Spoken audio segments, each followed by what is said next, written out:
Welcome to PICT Voices, our interview series featuring notable thinkers and timely topics associated with the Paris Institute for Critical Thinking. In these days of the coronavirus pandemic, we remain committed to support the PICT community through online outreach.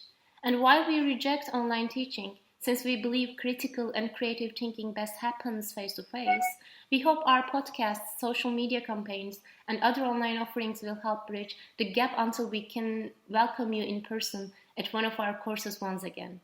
My name is Evrim Emir-Sayers, and today I'm talking to Iain Mackenzie from the Center for Critical Thought at the University of Kent. Hi Iain, how are you? I'm very well, Evrim. Nice to be here. Nice to have you here.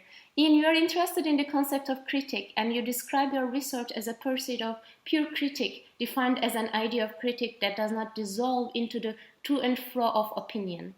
And the Center for Critical Thought, which you co-founded at Kent in 2013, brings together thinkers from a multitude of fields, ranging from political thought to theater studies, in practicing a critical approach that transcends disciplinary boundaries. In the current health crisis, we are subjected to a seemingly endless barrage of criticism, whether it regards the political response to the crisis, public behavior, or related topics. Now, from your writings, I know that you insist on the difference between criticism and critic. Clearly, not every publicly expressed opinion would qualify as critic. And probably you would be inclined not to consider most current instances of criticism as actual critic. Could you elaborate on your understanding of critic and perhaps tell us why you regard critical thought to be relevant and necessary today? Thanks, Evrim. That's a really fascinating and kind of challenging question, actually. I wonder if I might begin with a hesitation about the value of critical thought today. It seems to me that every day is a day for critical thought, and that today is no different. The pandemic makes critical thought no more or no less necessary than the day you wake up, I think, with 30 emails in your inbox that you have to deal with, or for that matter, the day when you walk outside your door and you get a friendly smile from your neighbour. For me, these are all days that require critical thought. And I think my hesitation is that we embrace moments like this pandemic moment in a slightly strange way sometimes as critical thinkers. But let me try and put a little bit more flesh on the bones of that and try to kind of give it a slightly more critical response, perhaps. And I want to do that by embracing a couple of critical methods of which I'm very fond. Critical methods that remind us to be cautious about today, that remind us to be cautious about our current conjuncture. And those two methods are genealogy, particularly in the hands of Foucault, and rhizomatics in the hands of Deleuze and Guattari. And I think when we take one of the kind of key slogans for Foucault's genealogy, it's a useful reminder for us because, of course, Foucault reminded us that genealogy is a history of the present. This was, yes, of course, a reminder to historians to always situate and ground their work in present concerns.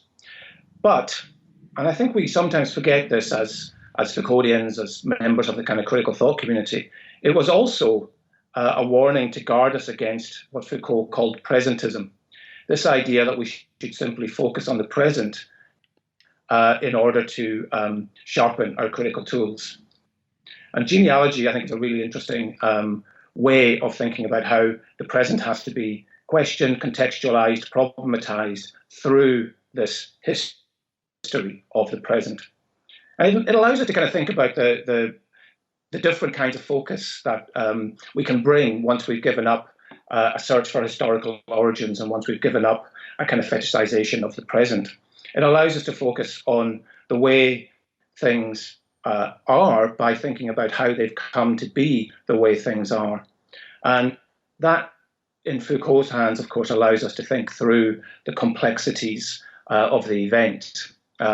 He once referred to the the great polyhedron of intelligibility that's required to make sense of events. And it's such a kind of charming phrase almost that I always go back to it, that there's this complicated dimensionality to all events.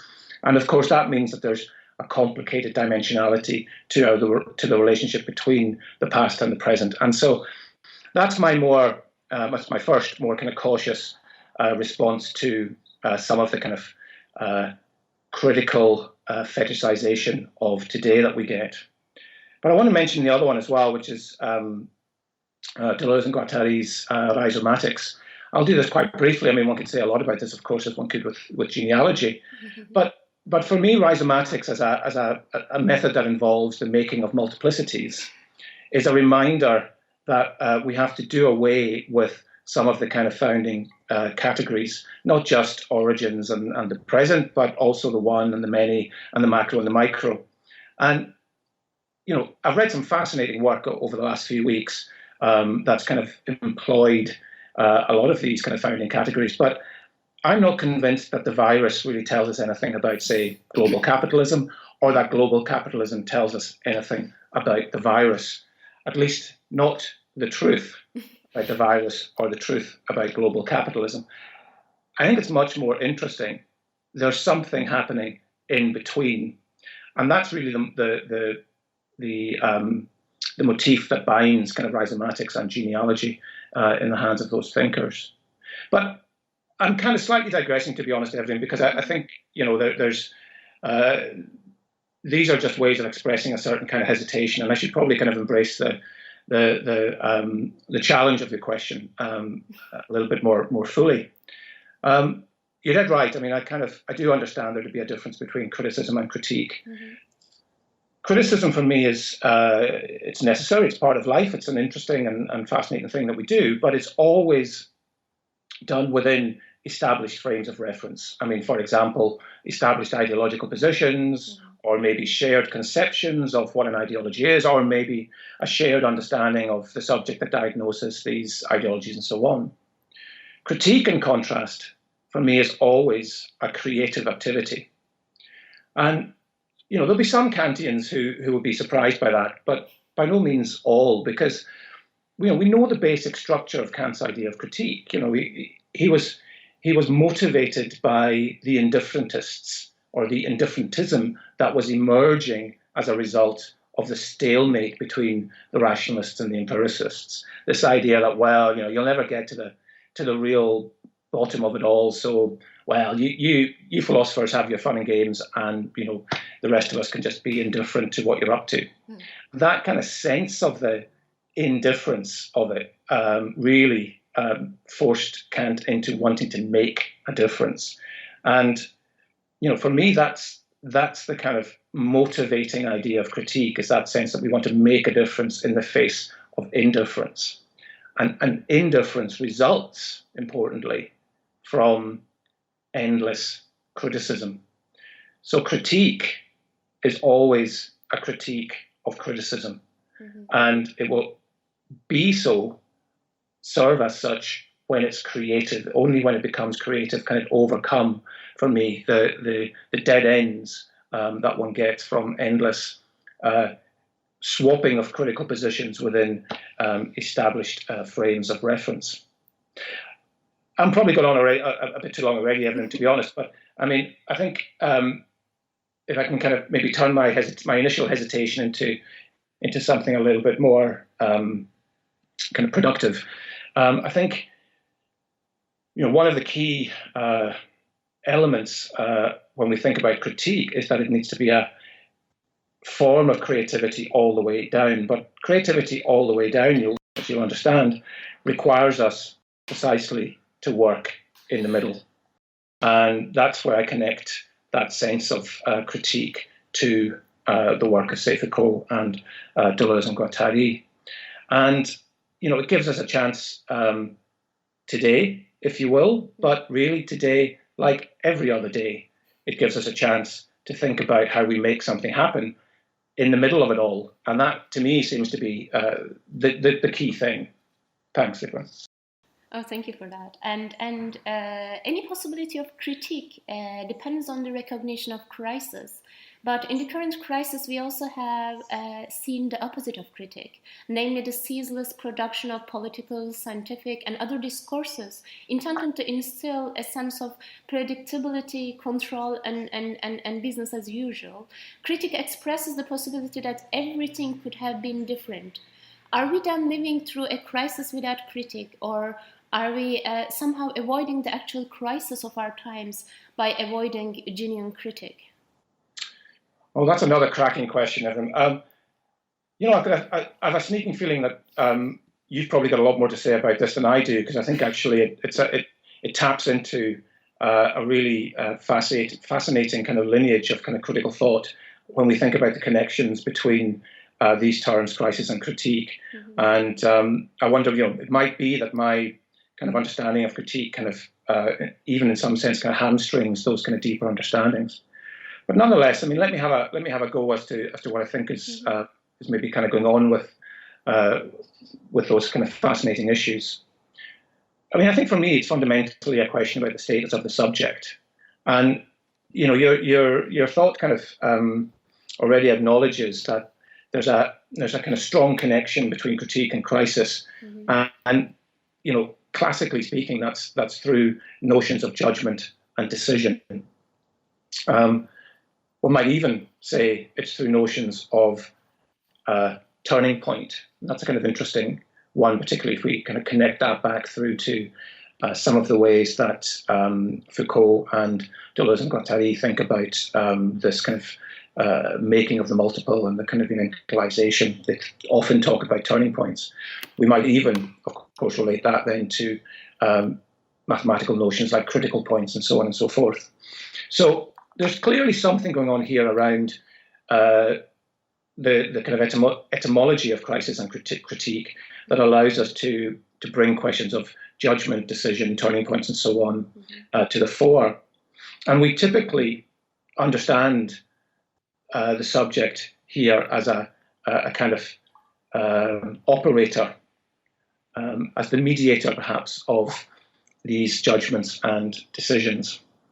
And the subject is typically the individual subject, I suspect, classic kind of Kantian sense, perhaps. Of course, it might also be a kind of collective subject, and we can see ways in which one can think about the subject that makes the decision, the subject that is embracing the turning point as a collective subject. It might be that the subject even has this kind of world historical status if we look at certain versions of the Hegelian and kind of Marxist traditions. But I think what I want to suggest is that this subjective basis for judgment and decision, for, if you like, critical thought in our, if you like, kind of time of crisis, is strictly speaking no longer available to us. Now, the us there might be a little bit paradoxical and probably need to be unpacked in some interesting sorts of ways, but for the moment I'll kind of bracket it off and put it to one side, just leave it as a kind of little rhetorical marker rather than a kind of carrying any conceptual weight. But let me go back to the main point. The main point, I think, is that we are in a time where the subject that would be the subject that enacts the judgment or that enacts the decision or that takes advantage of the turning point is no longer available to us. I think that subject may well be long gone. And I think I'd like to go back to kind of Foucault and Deleuze and Guattari to kind of think about why that might be the case. Because there's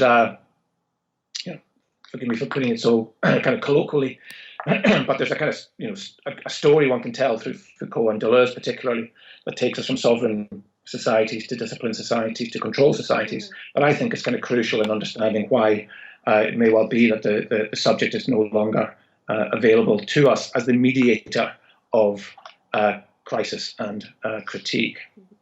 We know the story, the story of the free subject proclaiming his bourgeois white freedom against the monarch in order to overthrow the traditional forms of sovereign power. And we also know the story that, as Foucault so beautifully put it, with the liberties came the disciplines, that you couldn't have that kind of freedom without also instantiating a whole disciplinary apparatus that effectively made sure that these free subjects internalized the norms that would enable government to function. Equally, we know that for Foucault, one can challenge the forms of subjectivity that have been disciplined into existence through transgression. And although this is probably a more complicated issue in Foucault than I would like to, that I'm going to summarize right now, but there's an appeal from the history of madness on to certain transgressive subjects who break out of these disciplinary institutions in various ways as the subject who can invoke that crisis and bring about that critique and give us new forms of knowledge and give us new ways of thinking about how we act and how we feel and how we might talk or how we might behave in the world. But I am fundamentally in agreement with Deleuze when Deleuze says we need the postscript. We need the postscript to discipline, and we need to understand that, as Foucault understood, disciplinary societies, by the time he was analysing them, were already coming to a close, and something else was happening. And we can talk about what the something else is in all sorts of different ways. It's very early days yet, but I like Deleuze's way of talking about the something else, the next, as the control society. It's not a radical rupture; it's a development. It's a kind of refinement, but it's one which I think crucially has unpicked the subjective basis that we typically assume connects critique and crisis. And it does so because control society thrives on transgression. Mm-hmm. It takes a transgressive subject and makes it its own. And that transgressive subject then becomes kind of shattered into what Deleuze so beautifully calls its dividuated parts, such that we no longer have an individual, be it disciplined or transgressive, that can really hold that subjective position. But the transgressions become the source of the pulling apart of the subject and the modulating into different forms of control that he talks about so beautifully.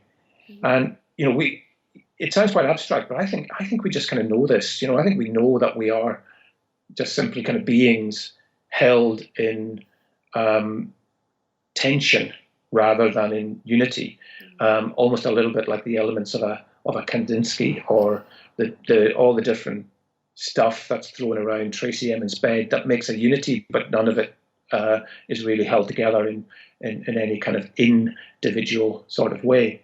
Mm-hmm. And this world of control, this world of deep mining of big data, is so crucial because I think the flicker of an eye on a screen or across a screen is just as important then as the feet on the streets in a moment of protest.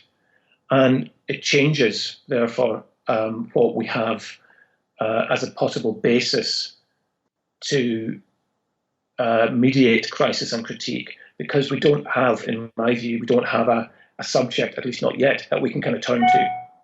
We don't have a clear way of articulating what the revolutionary, shall we say, subject of control is going to be, because control is about dissolving different forms of subjectivity.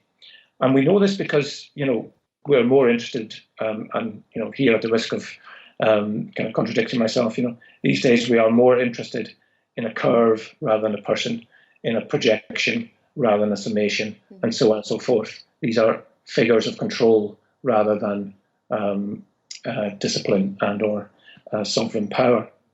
So I think, for me, I think, we've lost the subject that might decide. We've lost the subject that can judge if this is a time to decide, even in principle, if you like, or even in theory, again, with a little bit of a kind of cautious, at least for now. Mm-hmm. And personally, I don't lament this, because I still think there are opportunities for resistance within controlled societies. Nonetheless, I'm kind of curious as to what the other possible options are out there. And I remain kind of optimistic and on the lookout for how different forms of resistance may, in due course, kind of coagulate into something we might call a subject of control. But for the moment, I just don't see that subject as available to us. I hope that makes some sense, Evrim. Yes, and I know that you're not only talking, you're working on the public sphere nowadays, because you sent me the article that you were working for, and my third and last question is going to be about that. So in your assessment of critique, you speak of the need to critique the idea of the public sphere itself. Now the current pandemic has made people painfully aware of the concept of the public sphere. But we also see that the sphere, insofar as even existed as a single entity, is heavily contested by various factions, or in your words, publics and counter-publics. And your aim is to find a non-reductive and inclusive account of a public sphere. Would you like to talk a little bit about your conception of the public sphere, and what kind of public and what kind of sphere are we talking about here? Yeah, thanks, Evrim. I mean, let me begin by kind of immediately name-checking my co-author, Chris Henry here, kind of fellow of the Centre as well. And between us, we've been kind of thinking about this for quite some time, and long since before the pandemic. It seems like something kind of weird is happening around the public and the private. And there's a sense in which, one finds oneself almost at one's most intimate and private, having one's most intimate and private moments, sometimes in the public world, and sometimes having one's most public moments in the private world. Now, I do think this is one area where, the pandemic has, in some sense, kind of exacerbated and amplified, perhaps, this kind of trajectory. I'm absolutely convinced there's a trajectory already in existence. But I think, as we've seen people shift their working lives into their houses, as we've seen people who go out of their houses but walk in a private bubble of PPE, but also a private bubble of distancing and so on and so forth, I think we're beginning to see a very significant change in the relationships between the public and the private domains. So Chris and I just wanted to kind of get our head around it. We wanted to think, well, what literature is out there to try and help us make sense of this? Now, we know there's a great and thriving literature on the public sphere, and it kind of has done a lot of work over the years to chart a lot of these changes. So, from the early work around the internet as a form of public sphere, through to more recent work on the emergence of the new right populisms and what that does to the public sphere and so on and so forth. There's a great array of work out there. But what kind of interested us was that all of that work seemed to get stuck. It seemed to be that they all wanted the same thing. They all wanted this account of the public sphere that would be so open as to account for the fact that we can't entirely predict what forms of publicity will emerge. Mm-hmm. And yet they all seem to be stuck because something was kind of getting in the way that would allow this properly inclusive, non-reductive account to take shape. So Chris and I started kind of working away at it and throwing a few things around. And it struck us that, in a sense, it's really quite straightforward. The public sphere, almost as a kind of concept, kind of gives the clue. We work with models of the public sphere where we think of it as a space that exists in between state and society. This is the kind of harking all the way back to the kind of classic, say, Habermasian formulation, because I think that's the one that most people would go to, even though it's got a prehistory before that. Mm-hmm. And that sense of a space, which then gets filled with forms of public discourse, is the kind of typical model.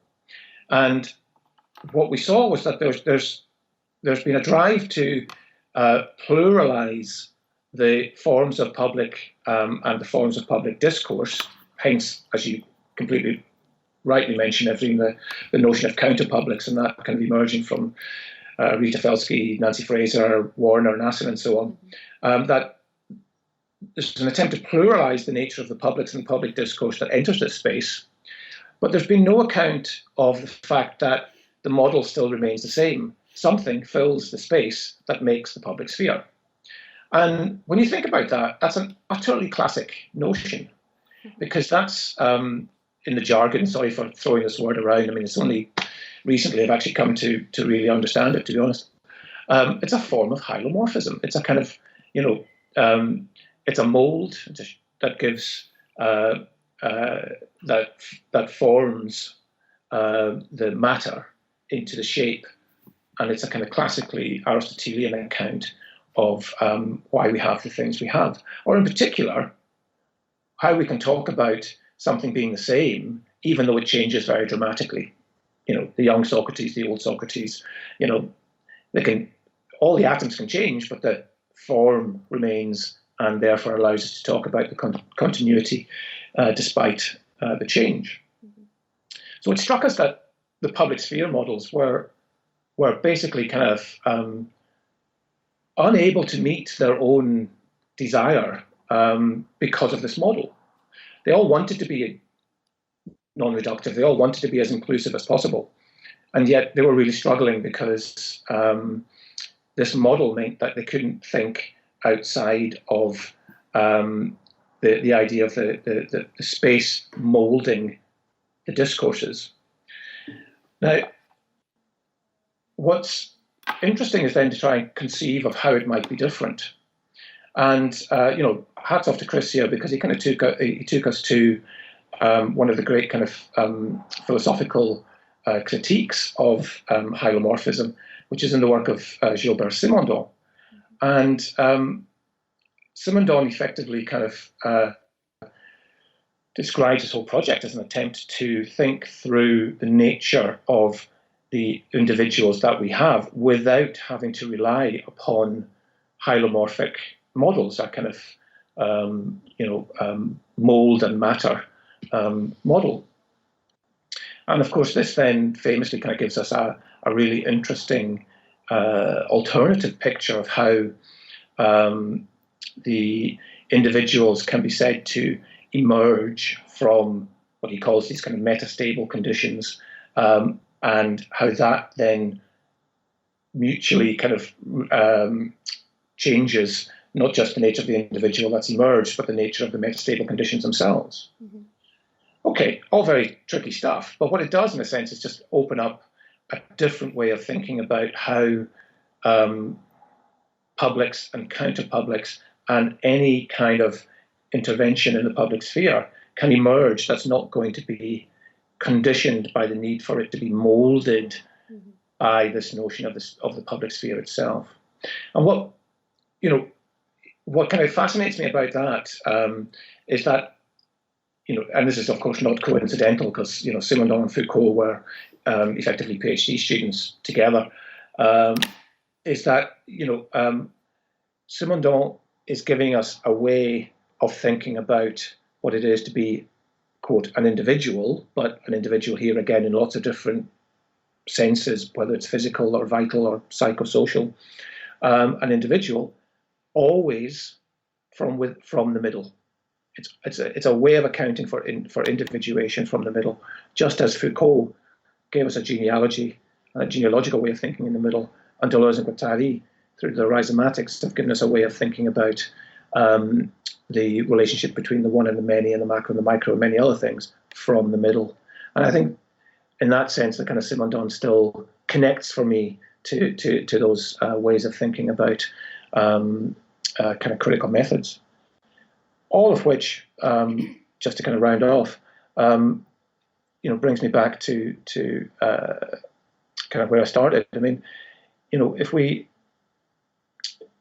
embrace a kind of critical thought as a form of creative thought, then it kind of gives us the possibility for shaking away these models that have been lurking in the background, constraining our thought, and it gives us a way of thinking about, for good or for ill, some of the challenges that now face us, pandemic or not, today with a virus, tomorrow without a virus, whatever it is.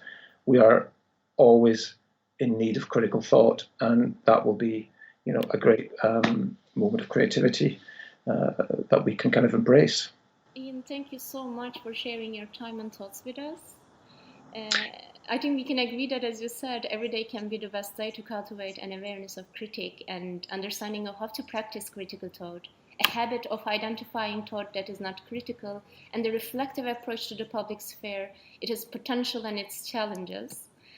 And thank you very much for sharing your thoughts. Thank you very much, Evrim. It's been a complete pleasure. It's a pleasure to listen to you. And well, that brings us to the end of another PICT Voices episode. Thank you all for tuning in, and we hope to welcome you at another one of our podcasts soon. Of course, our biggest hope remains to come face-to-face with you again at one of our events as soon as possible. Until that can happen, stay healthy and safe.